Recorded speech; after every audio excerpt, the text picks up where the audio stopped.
With the 2023 season approaching its end, Mercedes find themselves in a precarious situation for the next season, seeing as they're under huge pressure both by Hamilton and by their fans to deliver a good car and compete with Red Bull. Now, the recent Japanese Grand Prix was the worst for Mercedes this season, which speaks volumes about the work the Silverstone team has in front of them, because it's apparent that they're still yet to learn stuff about the new ground effect cars.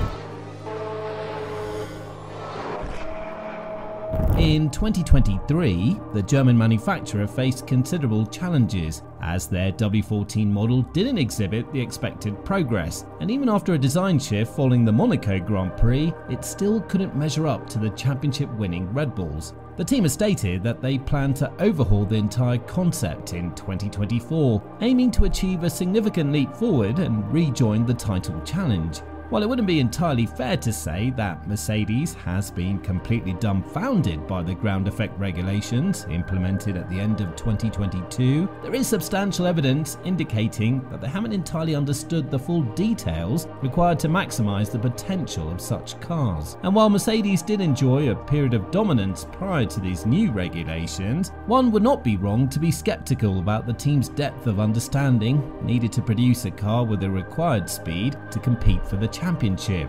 Now, the W14 exhibits several vulnerabilities in comparison to the Red Bull, with one glaring issue being its excessive drag. Yet the challenges encountered in the initial stages point to a fundamental hurdle in optimizing the performance of these cars. Various factors are at play here, as the overall problems of the car are indeed critical. But the matter is more complex than that. It's very well known that Mercedes has long grappled with instability in the rear end, which proved problematic at Suzuka. The straightforward solution would be to generate more rear downforce, but the issue is considerably more intricate, and one of the primary challenges with these cars lies in generating effective downforce and maintaining a suitable balance across a broad spectrum of ride heights. So one approach to achieving this is ensuring that the aerodynamic center of pressure, which represents the growing effect of all the downforce, shifts rearward at higher speeds. This is because the optimal scenario is to have it positioned further forward for slower corners, providing the desired front-end response and a rear end that ideally exhibits controlled rotation. Managing the aerodynamic center of pressure is influenced by numerous factors, and it's important to note that proficiency in flexible bodywork is one such factor, and the Mercedes 4 concept will also play a role in this equation. Additionally, there's the challenge of achieving a balanced aerodynamic profile through corners, which is imperative for handling long wide turns, and under these regulations, this task becomes more complicated. So, how can Mercedes fix this problem and compete for the title? Because certainly Red Bull will not stand still, and they too will look to improve on the RB20. While the Silver Arrows can continue to address this issue throughout the remainder of the current year, any substantial hope of fixing this weakness lies with next year's car, as Mercedes has implemented significant changes this year, particularly with its Monaco Grand Prix upgrade package, which did lead to an improvement in the car's rear-end stability at higher speeds and also provided Mercedes with a bit more control over the mechanical platform, courtesy of the enhanced anti-dive in the front suspension. However, this package effectively did away with the infamous zero side pod approach that Mercedes had introduced at the start of the previous year, a strategy that Adrian Newey described as almost completely opposite to Red Bull's approach. So Mercedes is essentially making the best of a sticky situation, and as Chauvelin explained when the Monaco upgrade was unveiled, the limitations of adapting an existing car to a different concept will persist until 2024. And because of this, he noted that the team didn't end up with precisely what they would have ideally wanted. The changes did yield a performance improvement, one that's been built upon with subsequent development, but they haven't completely transformed the car. This is because there are inherent limitations in the monocoque and suspension geometry, which are essentially locked in, primarily due to the constraints imposed by the cost cap. In an ideal scenario where finances were not a concern, Mercedes team principal, Toto Wolff, mentioned earlier in the season that they would have designed a completely new monocoque to potentially address the issue of the cockpit position being too far forward. This, however, would necessitate adjustments to the chassis shape and the placement of side impact structures, and these modifications could also create room to enhance the potential of the underfloor Venturi tunnels. Now, all of these aspects are under active development for the 2024 season by Mercedes. This implies that it won't be until the early stages of the next season that we'll truly gauge if the lessons have been effectively absorbed. Suzuka, the fourth race of the season, will serve as a genuine test of the progress Mercedes has made.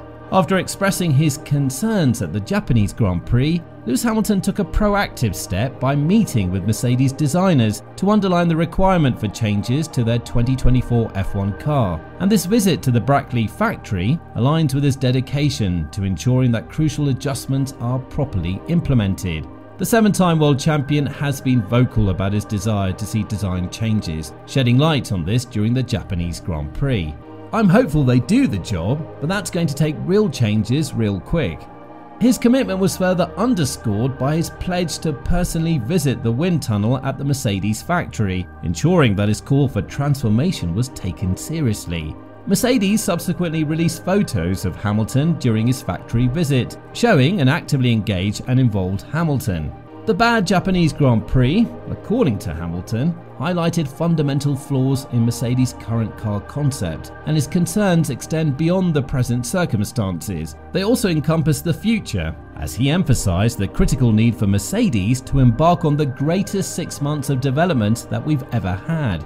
This intense focus on improvement is essential if they aim to genuinely compete with Red Bull in the upcoming season. Reflecting on the current performance gap between Mercedes and Red Bull, Hamilton commented, "To be 2 years in and still be a second down compared to the Red Bulls, we need to make sure that we really do a good job over the winter to get back at least half that gap before next year."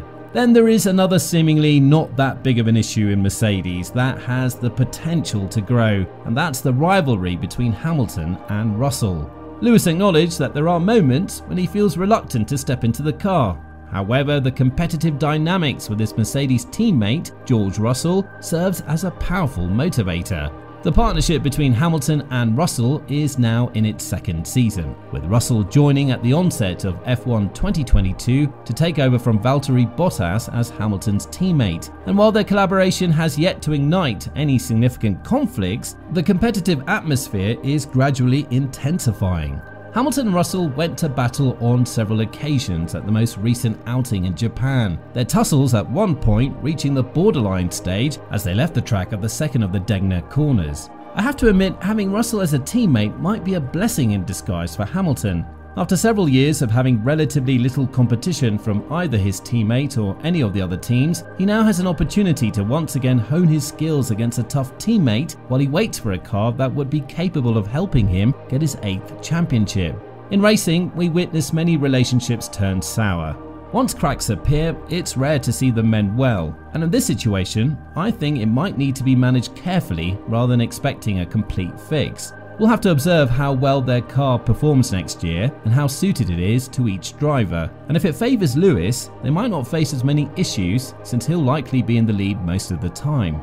However, the W14 has been on a fine line this year, requiring a great deal of precision and sometimes even luck to get it in the right operating range, as sometimes they weren't even sure why the car was performing well.